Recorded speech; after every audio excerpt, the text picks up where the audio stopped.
Hello, mambo vipi bwana MWS? Karibu sana katika mwendelezo wa simulizi zetu. Simulizi yetu ya leo inaitwa Missing Piece, kipande kilichokosekana. Mtunzi na msimuliaji wa simulizi hii langu jina naitwa Salki. Ukiniita Mr. Stallman inakuwa noma zaidi. Mapenzi yana hadithi nyingi sana. Kila mtu huwa na historia yake, lakini historia yangu ni tofauti sana. Utofauti wake unatokana na makutano yangu na mpenzi wangu. Makutano baina yetu yalikuwa ni ajabu sana, na maachano yetu yakaendeleza mshangao usiojulikana chanzo chake. Mimi naitwa Faridi Musa Kiwiko. Ni mzaliwa wa mkoa wa Pwani, maeneo ya Kibiti huko. Maisha yangu kwa ujumla ni ya kawaida sana. Hata zaliwa yangu ilikuwa ni ya mashaka. Uzao wangu ni ule uzao kutoka katika familia maskini. Msaada pekee wa maisha yangu ulikuwa ni elimu. Kwa hakika nilijitahidi sana kupambana kwenye njia hiyo ngumu inayowashinda wengi. Safari yangu ya elimu ilianzia hapo Kibiti. Kuanzia shule ya msingi mpaka sekondari nilisoma hapo. Baada ya kuhitimu elimu yangu ya sekondari, nilifanikiwa kujiunga na shule nyingine mkoani Lindi Boys Libo. Mtaalamu wa mambo nilitia nanga, japokuwa kwa kuungaunga sana. Nilifanya vibarua vya kutosha kupata pesa ya vifaa vya kuanza elimu hiyo. Kila hatua ilikuwa dua. Hatimaye nilipata nafasi ya kujiunga na kidato cha 5 ndani ya shule hiyo ya Lindi Boys.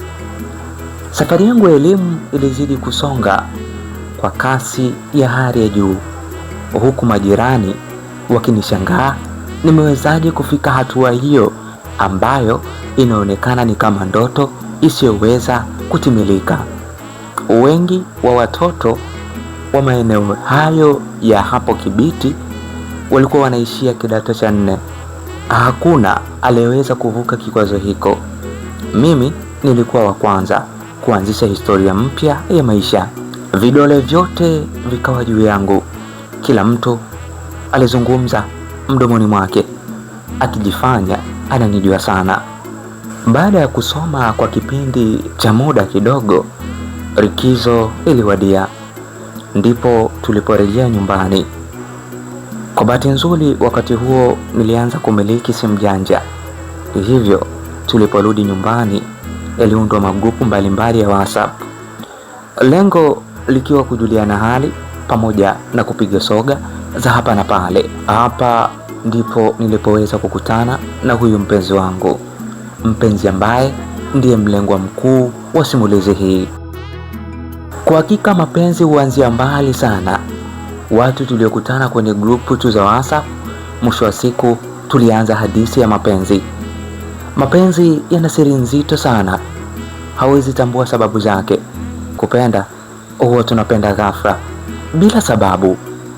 Basi bwana, katika harakati za kuchati nilijikuta na chati na huyu binti aliyejulikana kwa jina la Pamela Kibona. Binti fulani hivi mzuri, mwenye kuvutia. Umbo na sura yake ndio vitu pekee vilivyochanganya ubongo wangu, ukiachilia mbali yake sauti nyororo inayofanya masikio yangu yasikie zaidi ya ule uwezo wake wa kawaida. Nasikia hadi nasikia tena. Binti Pamela na bwana Faridi, mapenzi yetu yalianza taratibu sana katika kushiriki mada mbalimbali katika grupu za wanafunzi. Mada za mapenzi zilituunganisha. Nakumbuka grupu lililotukutanisha na Pamela liliitwa Best Friend Forever. Ndani ya grupu hili kulikuwa na mchanganyiko wa wanafunzi mbalimbali. Pamela yeye alikuwa anasoma katika shule za kulipia huko jijini Dar es Salaam.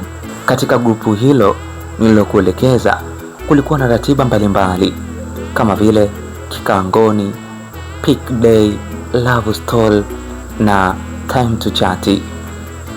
Hizo ndizo baadhi ya ratiba zilizokuwemo ndani ya grupu hilo. Katika vipindi vyote hivyo nitazungumzia kipindi kimoja, kipindi cha Love Story. Ratiba hii ilihusu hadithi za mapenzi. Nakumbuka ratiba hii nilipewa mimi, mzee wa kazi, niendeshe kutokana na uwezo wangu wa kutangaza matangazo. Basi hii siku nilipewa kazi ya kumhoji huyu dada ndani ya ratiba yetu ya mapenzi, Love Story. Basi bwana, kipindi kilianza. Nakumbuka kipindi hiki kilikuwa kinaanza saa 5 za usiku. Hivyo utulivu ulikuwa ni mkubwa sana. Yaani utulivu ulitawala hatari. Sauti ya hadithi za mapenzi zilitawala nyakati hizo. Naposema Love Story, ni Love Story kweli. Watu wanazungumza mapenzi haswa, kuanzia sauti mpaka hadithi zenyewe. Ilikuwa ni kipindi bomba sana. Wanafunzi wengi walikuwa wakikifurahia. Pia kilipata mtu sahihi wa kuweza kukiendesha. Sikutaka kuwaangusha, niliweka vionjo vyote kuhakikisha kuwa watu wanapata ladha halisi ya mapenzi. Pamela alianza kufunguka kueleza historia yake ya mapenzi, huku mimi nikigongelea misumari ya moto kwa vijiswali vya uchokozi ili tupate mengi yaliyojificha kwenye historia yake. Ndani ya siku hii Pamela alieleza mengi kuhusu hadithi yake ya mapenzi, kuhusu yeye na mpenzi wake aliyempenda sana. Pamela alisema katika kipindi hiki kilichopita, akiwa kidato cha 3, alishawahi kuingia katika bahari ya mapenzi. Aliogelea lakini hakutoka salama. Wimbi kali la usaliti wa mapenzi lilimpeperusha mbali kiasi cha kuonja maumivu yake. Pamela alimpenda Wiz Alpha, mtanashati wa shule. Kila msichana alidatika naye. Mr. Wiz alitupa ndoano yake kwa binti kigoli Pamela. Pamela alimeza ndoano bila shida. Bwana Wiz naye alimvua samaki wake kumweka katika himaya yake. Safari tamu ya mapenzi kati ya Pamela na Wiz ilianzia hapo. Pamela alijitoa kwa hali na mali. Alianza kubadilisha maisha ya Wiz. Hadi ada kuna muda alimsaidia. Alikuwa yuko lazi adanganye nyumbani kwao ili mradi apate pesa ya kumhudumia Mr. Wiz. Zawadi za utuli, maua, ukiachilia mbali nguo za kifahari, zilikuwa halali ya Bwana Wiz. Bora umfadhili mnyama kuliko binadamu. Licha ya ukalimu na mapenzi aliyokuwa nayo binti Pamela, lakini Wiz alikuja kumsaliti vibaya. Usaliti ambao ulitokana na ukatili wa mapenzi. Wiz alitembea na rafiki wa Pamela aitwaye Aileen. Aileen cha upole. Aileen alikuwa ni binti mpole lakini mwenye makucha kwa ndani. Aileen na Pamela walikuwa ni marafiki, yani pete na kidore. Siri za Pamela ndio siri za Aileen. Habari zote kuhusu Wiz alikuwa anazijua. Alishatambulisha shemeji yake lakini hakutaka kuelewa. Asali aliyosikia kwenye masikio yake alitaka ailambe, aithibitishe mwenyewe utamu wake. Binti Pamela alipata mshtuko wa moyo. Chakula kilianza kushindwa kupita. Mawazo yalimsonga kiasi cha kutaka kuwa chizi wa mapenzi. Alijitahidi sana kutaka kurudisha penzi lake lakini ilishindikana. Kilichobaki ni kuingia kwenye ugomvi na rafiki yake Aileen. Ugomvi ambao haukuzaa matunda zaidi ya kudhalilika na kuonekana king'ang'anizi kwenye mapenzi. Wiz alimkataa hadharani kuwa hampendi tena Pamela. Yeye alikuwa anamchuna tu. Sasa amepata mpenzi wa ndoto zake, binti Aileen. Pamela alikuwa anaeleza historia yake kiasi cha kujikuta akilia tu ndani ya mahojiano yetu. Nilianza kumbembeleza ndani ya kipindi mpaka nje ya kipindi. Nilitumia nusu usiku kumweleza ili akae sawa. Hata kipindi chenyewe hatukufanikiwa kukimaliza kwa sababu ya kilio cha Pamela. Pamela alilia sana, huku inbox mambo ndiyo yalipoanza kunoga. Pamela alienda mbali, alinieleza kwamba ana diary yake ya kumbukumbu, diary ambayo ina picha na maelezo muhimu pamoja na ahadi walizoahidiana na Wiz. katika penzi lao. Hadithi zote hizo amezibana kwa pin, asizione tena, kwani zinamuumiza sana kila anapozitazama. Nilimbembeleza sana binti wa watu mpaka pale aliponyamaza. Tukafunga kurasa, huku nikimshauri kusahau hadithi za wizi, kwa sababu wanaume hawajaisha, bado wapo.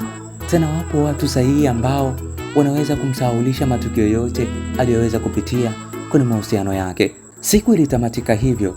Kuanzia hapo tulianza kuwa marafiki rasmi. Tukaanza kuchati muda mwingi sana, tukupiga soga za hapa na pale. Pamela alivutika sana na mimi. Nisipokuwepo online, basi lazima akwazike. Unitafuta hadi kwenye namba za kawaida. Mazoea yalizidi kuendelea kiasi cha kuanza kunipigia simu ili tupige soga zaidi. Mbuzi na majani siku zote hawezi kukaa sehemu moja. Lazima mbuzi atayala hayo majani uliyoyaweka. Hili ndilo lililotokea kwenye safari yetu ya maisha. Harakati za kupiga soga za hapa na pale zilizaa mapenzi kati yetu. Mzee wa kazi sikutaka kuwa mzembe kabisa. Nilimweleza Pamela vile ninavyojisikia juu yake. Nakumbuka nilimweleza ukweli huu wiki moja kabla ya kufungua shule kuendelea na kidato cha 6. Kumbuka hiyo ilikuwa ni likizo ya mwezi wa 12. Safari yetu ya mapenzi ilianzia hapa, japo kwa tabu sana. Nilimweleza Pamela kila aina ya maneno ili anielewe, lakini alikataa. Alikuwa yuko tayari kurejea katika maumivu aliyopitia. Wizi bado aliendelea kuyatesa maisha yake. Mtaalamu wa kazi, nilijivisha mabomu. Nilikuwa tayari kubeba msalaba wa bwana wizi. Maumivu aliyosababisha kwa mlembo Pamela niliyabeba kuwa sehemu ya furaha ya binti mlembo. Nilibadilisha msimamo wa Pamela. Pamela aliwachukia sana wanaume katika dunia hii. Kila mwanaume alikuwa akimwona ni msaliti kwenye maisha yake. Nilifutilia mbali huo ujinga wa kuhukumu watu wengine kwa kosa la mtu mmoja. Hapo ndipo nilipopata wasaa wa kurudisha angalau imani ya kupenda tena. Licha ya ugumu wote aliyokuwa nao Pamela, lakini hakuna namna. Alikutana na mtaalamu wa mapenzi kutoka Kibiti. Siku zote hakuna mkate mgumu mbele ya chai. Mr. Faridi nilipewa nafasi katika moyo wa Pamela. Wiki moja pekee ilibaki kurejea shuleni kwa ajili ya masomo. Ilikuwa ni wiki ya moto sana. Simu za usiku wa manane zilitamalaki kiasi cha kuvuligikiwa akili. Hizo sauti za mapenzi na bideko ya kike ilinichanganya akili yangu. Pamela hakulizika kunisikia tu pamoja na video call, bali alitaka tuonane. Alinitumia pesa nauli katikati ya wiki nielekee Dar es Salaam kuonana na yeye. Hapakuwa na shida.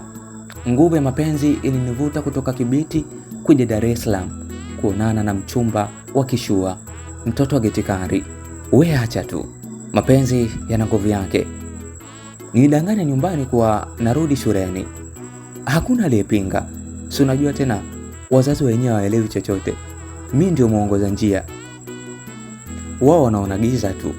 Nipanda zangu gari kuja Dar es Salaam kuonana na mchumba, huku wazazi wakiamini nimeelekea shule. Kumbe wala ndoto wao nipo Dar es Salaam kwenye darasa la mapenzi. Kwa hakika mapenzi ni uchizi. Lolote ninaloambiwa mimi niko tayari kulitekeleza. Kumbuka nilishaweka ahadi ya kumponya maumivu Pamela. Yale yote aliyopitia kwenye mahusiano yake nilipanga kuyaponya. Kwa hakika nilikuwa daktari rasmi wa kuyaponya maumivu ya mapenzi. Mapenzi ambayo yametengeneza vidonda sugu kwenye moyo wa binti wa kitajiri. Kwa mara ya kwanza, watu tuliokuwa tunaonana tu mtandaoni tuliweza kukutana. Furaha ilitamalaki kila kona ya mioyo yetu. Tulikumbatiana pale. Kufurahia zaidi, mioyo yetu ilifurahi sana. Basi tuitafuta sehemu, tukapata chakula, tukatumia siku 2 kuzunguka maeneo hapa na pale kujenga zaidi penzi letu. Manunuzi ya vifaa vya shule pamoja na nguo za kushindia ilinimaliza nguvu ya upendo. Hapo ndipo nilipothibitisha ya kwamba kumbe binti Pamela akipenda huwa anapenda kweli. Zile hadithi kuhusu wizi niliziona dhahiri zikiharisika mbele ya mboni za macho yangu.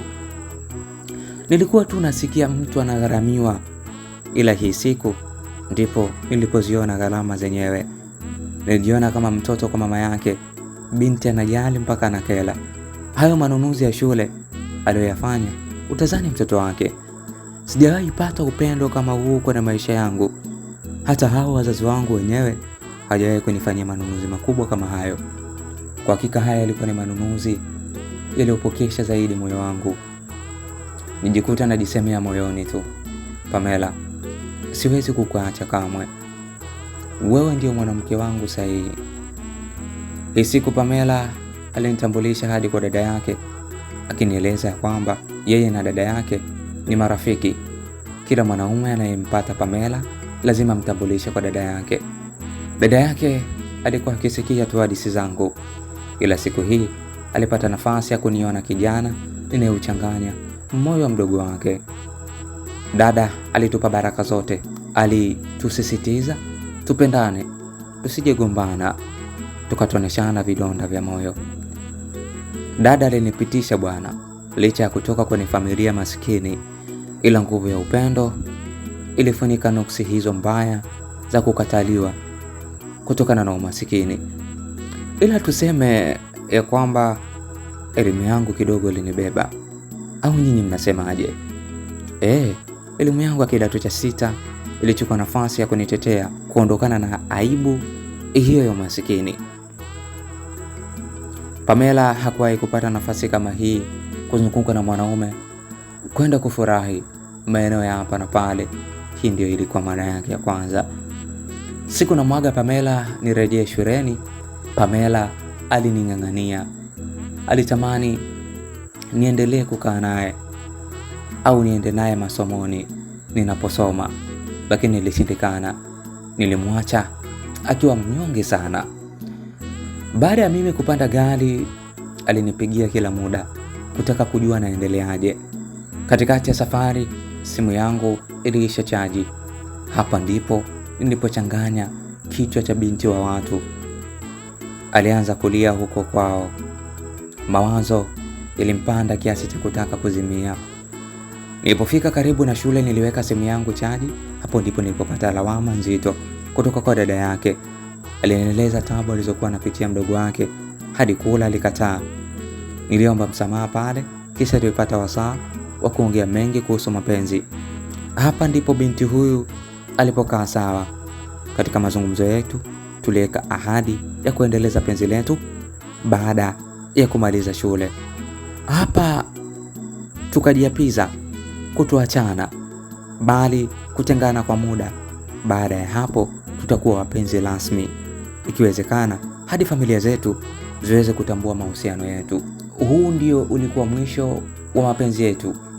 Kuanzia siku hii sikuwahi kusikia tena sauti ya Pamela. Ile hadi tuliyoweka ilishindwa kutimia. Unaweza ukawa unajiuliza, ipi sababu ya yote haya? Ipo sababu tena kubwa sana. Nilipoelekea shuleni nilikutana na tukio. Simu yangu niliacha katika nyumba ya rafiki yangu mmoja. Si unajua tena, shuleni haturuhusiwi kutumia simu. Hivyo ilinilazimu kutafuta eneo ya kuitunza simu yangu. Nikipata nafasi niweze kuitumia. Ipo sababu tena kubwa sana. Nilipoelekea shuleni nilikutana na tukio. Simu yangu niliacha katika nyumba ya rafiki yangu mmoja. Si unajua tena, shuleni haturuhusiwi kutumia simu. Hivyo ilinilazimu nitafute eneo kuitunza simu yangu. Nikipata nafasi niweze kuitumia. Katika harakati hizo, simu ilikutana na majanga. Nyumba hiyo ilikutana na zohari. Ilipata ajali ya moto. Iliungua kiasi cha familia hiyo kutaka kupoteza maisha. Sababu ya moto haikuwahi kujulikana. Simu yangu pamoja na vitu vyangu baadhi viliweza kuungua, ila ajabu, zawadi za Pamela pamoja na nguo alizoninunulia zilibaki zikiwa salama. Zawadi za Pamela zilikuwa ulinzi tosha juu ya moto huo mkali. Tukio hili lilinifanya nipoteze namba za Pamela bila kutarajia. Kwa bahati mbaya, siku zikalele kichwani. Nilijaribu kulinew line, lakini sikuwahi kuiona simu yake. Sikuwahi kujua sababu ya yote haya. Sijui upande wa Pamela ukoje. Shule tumeshamaliza tayari. Nasubiri tukamilishe kile kipande cha ahadi kilichobaki. Ahadi yetu ilikuwa batili, haikuweza kutimia hata kwa sekunde. Kipande cha ahadi kilibaki mioyoni mwetu. Hadi leo kila mmoja anateseka kwa upande wake. Siku zote mapenzi yanajengwa na mawasiliano. Bila mawasiliano hakuna mapenzi. Kila mmoja katika safari ya maisha yake anamlaumu mwenzake huko alipo. Mimi kwa upande wangu namlaumu kwa nini Pamela nitafuti, kwa sababu nimeuisha namba yangu tayari, lakini sioni tena simu yake. Ina maana amempata mpenzi mwingine na mimi amenisahau kwa sababu ni maskini? Hayo yote yalikuwa ni maswali yanayotokota kwenye akili yangu bila majibu. Niliwaza na kuwazua bila kupata mwafaka. Niliendelea kuumia huku akili yangu ikiwaza kile kipande cha mapenzi kilichobaki. Upande wa Pamela nahisi nao ulikuwa na malalamiko, ukiwaza kuhusu usaliti wangu. Ni kwa nini nimemtelekeza? Simtafuti tena. Ile ahadi niliyoiweka kuwa siku zote nitakuwa naye haiko tena. Zile ahadi za kutoutesa moyo wake ziko wapi? Ina maana nilimlaghai. Sasa nahisi nimewekwa kwenye orodha ya wanaume watesaji wenye tamaa za kimwili na si mapenzi ya kweli. Jinsi Pamela alivyonipenda, nahisi hili litakuwa tukio kubwa kwenye maisha yake. Maumivu yake hayashikiki. Mimi nampenda, ila yeye upendo wake umezidi neno mapenzi. Ananipenda sana. Ni mateso pamoja na makovu yasiyoisha ndio yaliyojaa kwenye historia yetu ya mahusiano. Penzi letu kwa hakika lilibeba wiki moja ya furaha, huku likiacha miaka endelevu ya maumivu. Safari yetu ya furaha ilikuwa ya wiki moja tu kabla ya kwenda kwenye kifungo cha kumaliza kidato cha 6. Kuna muda naichukia elimu yangu, naiona haina thamani. Imekuwa sababu ya kunitenganisha na yule ninayempenda. Kuna muda nilipovaa nguo alizoninunulia Pamela, nilihisi maumivu mazito. Nilikumbuka mazuri yote aliyonitendea Pamela. Kuna muda ulifika niliona wazi sipaswi kutumia vitu vya Pamela, bora niviache ibaki kwa kumbukumbu tu. Katika masuala ya mahusiano, huyu ndiye aliyekuwa mwanamke niliyempenda. Sikuwahi kupenda namna hii. Sikuwahi kuanza kama kuna mwanamke ninaweza nikampenda kama ilivyo kwa Pamela. Niliwaza kuhusu familia pamoja na furaha endelevu itakayojenga familia bora yenye mafanikio, huku akili yangu ikiwaza zaidi kuhusu ndoa na ufahari wa kuwa kwenye furaha ya kudumu milele na milele. Hizo zote zilibaki kwa ndoto zisizoweza kukamilika. Mambo yalikuwa magumu tu, sio kwangu, hata upande wa Pamela niliuhisi hivyo hivyo. Kama mimi nilipitia maumivu, yeye nilihisi kabisa upande wake ulikuwa na maumivu makubwa mara 2 ya kwangu kutokana na mapenzi yake kwangu. Kwa hakika hili lilikuwa pigo kubwa kwenye maisha yangu.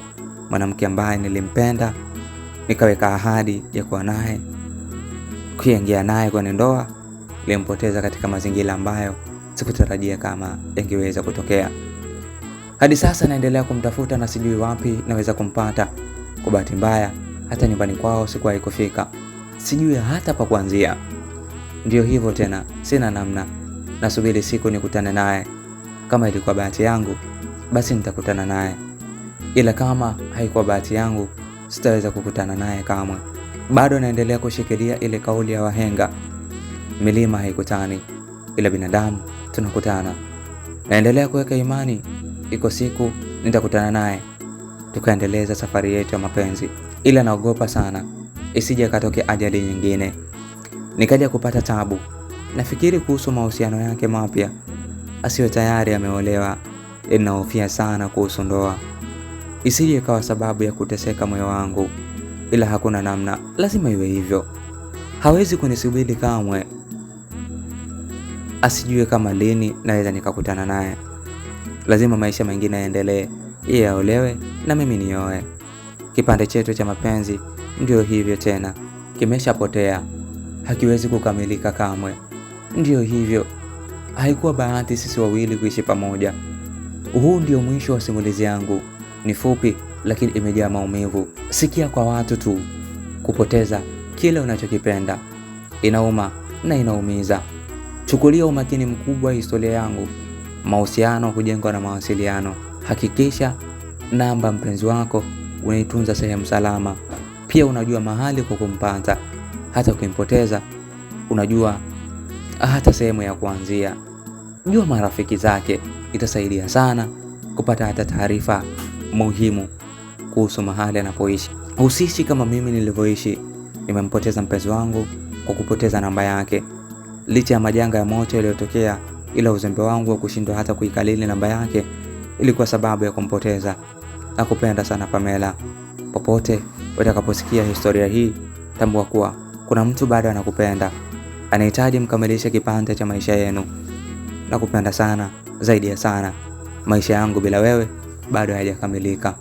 Tambua maisha yangu bila wewe bado yana dosari kubwa sana. Popote ulipo, tambua tuliweka ahadi ya kukamilisha penzi letu.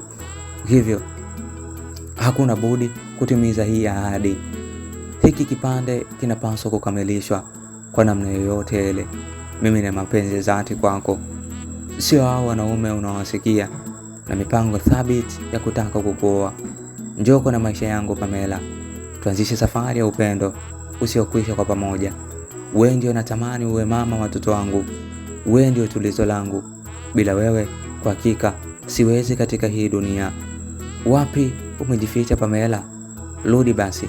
Rudi hata kwa dakika moja nikuone. Ina maana safari ya mimi na wewe imeishia pale nilipokwenda shule? Sitaki kuamini elimu yangu ndio sababu ya mateso haya. Niamini wewe ndio sehemu salama ya kuanza safari ya kuelekea mafanikio. Popote ulipo, endapo utasikia historia hii, naomba unitafute. Niko nasubiri na nitaendelea kusubiri mpaka pale utakaporejea kwenye maisha yangu. Wewe ndio mwanamke wa maisha yangu. Naomba utambue hilo. Ni mimi nikupendaye, Faridi, mpenzi wako wa maisha, baba watoto wako mtarajiwa. Kipande chako kisichokamilika bado nipo na kusubiri kwa ajili yako. Mpenzi msikilizaji, huu ndio mwisho wa simulizi yetu nzuri ya Missing Piece, kipande kisichokamilika. Mtunzi na msimuliaji, langu jina naitwa Salki.